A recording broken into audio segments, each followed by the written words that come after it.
Lynn Swann's name still sparks one of the most uncomfortable debates in football history. When you look at his career through a modern lens, the numbers don't jump off the page. No 1,000-yard seasons, fewer than 350 career receptions. A relatively short career that, on paper, doesn't resemble what we've been conditioned to expect from a Hall of Fame wide receiver. Because of that, some fans argue Swann rode the success of a Steelers dynasty and that his legacy has been inflated by championships rather than production. But that argument ignores the context of his era and, more importantly, what actually defined Lynn Swann's greatness. In the biggest moments the NFL had to offer, when championships were decided on the sport's largest stage, Swann didn't just contribute, he elevated. Before highlight culture, before analytics, and before postseason performance became a talking point, Lynn Swann turned Super Bowl football into an art form. And to understand why his legacy still matters, you have to start long before the stats, long before Canton, and even before Pittsburgh, back to where his story truly began. Long before Lynn Swann became a Super Bowl legend, his story was already challenging how football evaluated greatness. Born in Alcoa, Tennessee, and raised in California, Swann grew up as a rare multi-sport athlete at a time when specialization wasn't the norm. Football was only one part of his identity. He ran track, played basketball, and, most unusually, trained in ballet. That background would later define his career, giving him balance, timing, spatial awareness, and body control that defenders struggled to understand, let alone stop. When Swann arrived at the University of Southern California in the early 1970s, USC was one of college football's premier programs. Coached by John McKay, the Trojans were loaded with talent and expectations.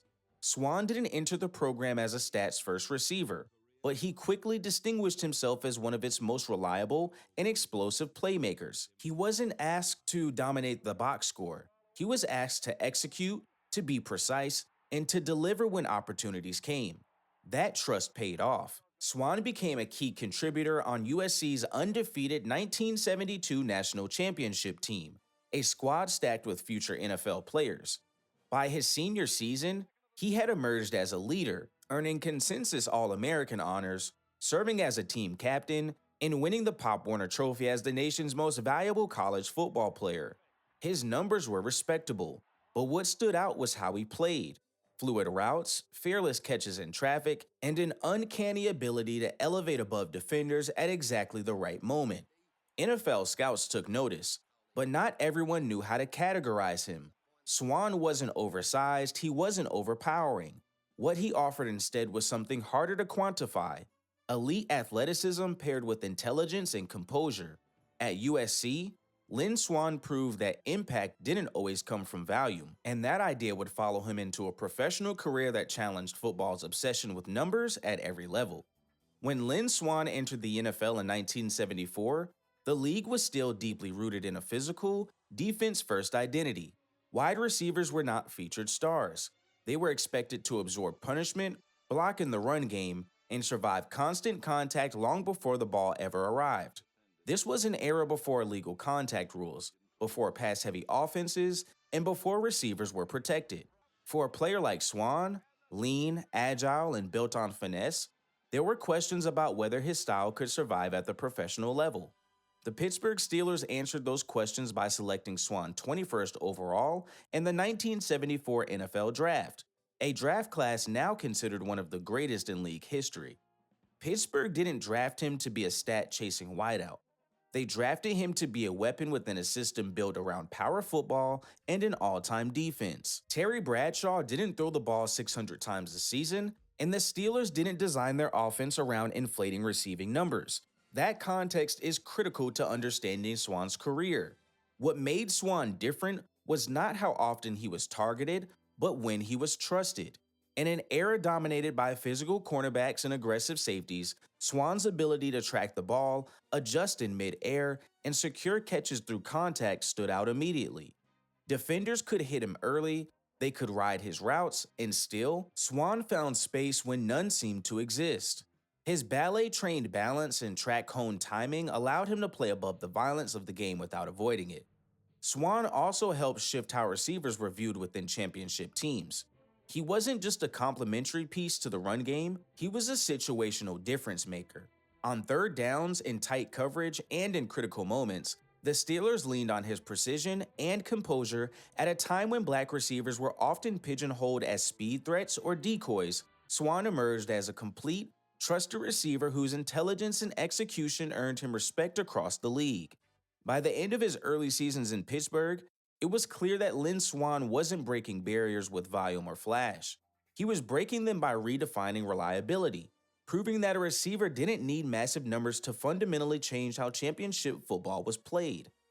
If Lynn Swann's regular season's numbers created doubt, his postseason performances erased it, at least for those who watched closely.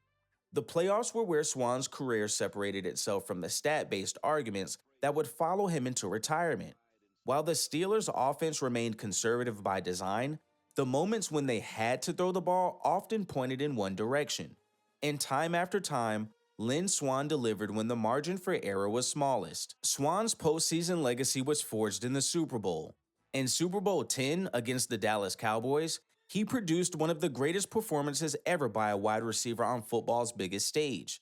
He finished with 161 receiving yards, including a breathtaking 64-yard touchdown, repeatedly winning battles against tight coverage and turning broken plays into highlight reel moments. His catches weren't the product of blown assignments or wide open routes. They came in traffic, under pressure, and often while absorbing contact midair. That performance earned him Super Bowl MVP honors, making him the first wide receiver in history to win the award. But Swann didn't stop there. In Super Bowl XIII, once again against Dallas, he delivered another 100-yard performance, proving his earlier dominance wasn't a fluke. By the time the Steelers completed their 4 Super Bowl run of the 1970s, Swann had established a pattern. When the competition was strongest and the stakes were highest, his game elevated. While other receivers accumulated yards over long seasons, Swann condensed his greatness into the games that defined legacies. What made his postseason success so striking was how it contrasted with the era's limitations. Defensive backs were allowed to be physical throughout routes. The middle of the field was dangerous, yet Swann's timing, spatial awareness, and fearlessness neutralized those advantages. He didn't overpower defenders, he outmaneuvered them, often leaping at precisely the right moment to turn contested throws into completions. In many ways, Lynn Swann became the prototype for the modern playoff receiver, the player who may not dominate weekly stat lines, but who consistently delivers when championships are decided. His Super Bowl performances didn't just help the Steelers win titles, they challenged how football defined greatness, planting the idea that legacy is often built in January, not September. When Lynn Swann's career ended, the arguments began almost immediately. On paper, his resume didn't resemble that of a traditional Hall of Fame wide receiver. He finished with 336 receptions, just over 5,400 receiving yards, and 51 touchdowns, totals that, even in his own era, were modest compared to other elite pass catchers. As the NFL evolved into a more pass-heavy league, those numbers began to look even smaller with each passing decade. For many fans and analysts, that statistical profile became the centerpiece of the case against him. Critics pointed to several factors. Swann never had a 1,000-yard receiving season. He was never the league's leading receiver. His career lasted only 9 seasons, shortened by injuries that limited his availability and consistency. To some, he appeared to be a product of a dominant team rather than the driver of its success. Playing alongside a Hall of Fame quarterback, a powerful running game, and the most famous defense in NFL history made it easy to argue that Swann benefited from circumstance more than individual dominance. But those arguments rely on modern expectations being applied to a very different football world. The Steelers of the 1970s did not operate an offense designed to inflate receiver statistics. Terry Bradshaw rarely threw at the volume required to produce eye-catching totals, and the passing game itself was often a secondary option. Wide receivers were also playing in an era of legal contact that suppressed production across the league. Comparing Swann's raw numbers to receivers from later generations ignores the conditions under which those numbers were produced. The Hall of Fame Selection Committee wrestled with this tension for years. Swann remained eligible without induction for more than a decade. a delay that reflected the uncertainty around how to weigh impact versus longevity and value. Supporters argued that his peak mattered more than his totals, and that his postseason dominance and championship influence carried a weight statistics failed to capture. Opponents remained unconvinced, clinging to the belief that greatness should be measured in accumulation. Swan's eventual induction wasn't just about validating his career, it represented a larger philosophical question the Hall of Fame still struggles with today. Should immortality be reserved for those who compiled numbers, or those who define moments that shaped the game's history? Lynn Swan's true legacy lives in the space where football history and memory intersect, a place numbers alone can't fully explain. While his statistical resume continues to fuel debate, his impact on how the wide receiver position is understood has only grown with time. Swan showed that excellence didn't always announce itself weekly.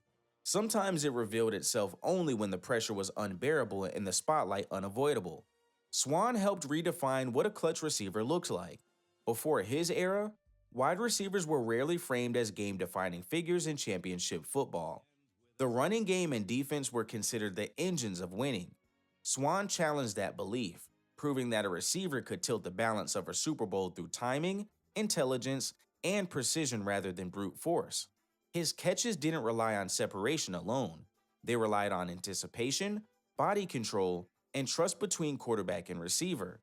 That model would quietly influence generations to come.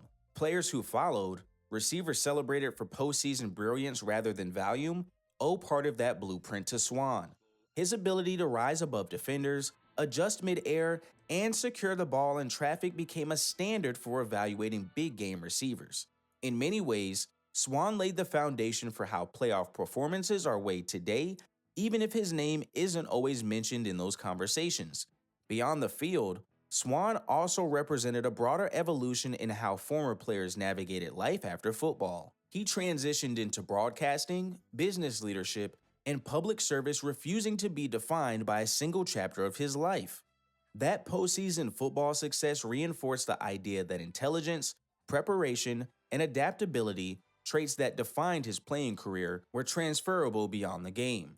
The debate surrounding Lynn Swan's Hall of Fame status may never fully disappear, but that debate itself underscores his importance.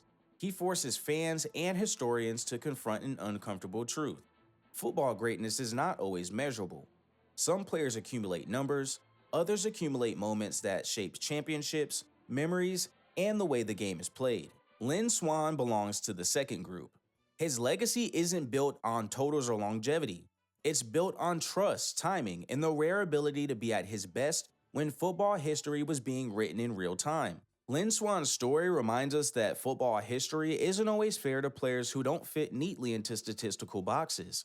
His legacy was built in moments that defined championships, not in totals that padded record books.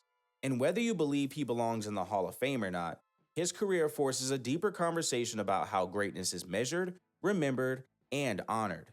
If you're here for stories like this, the players whose impact goes far beyond the numbers, make sure you're subscribed to Old School Sundays. And if you want to go even deeper into overlooked legends and erased greatness beyond football, check out my other channel, Forgotten Black Ballers, where we uncover the untold stories of black basketball players' history never fully respected. The link is in the comments, because the most important stories in sports aren't always the loudest ones, they're the ones time tried to forget.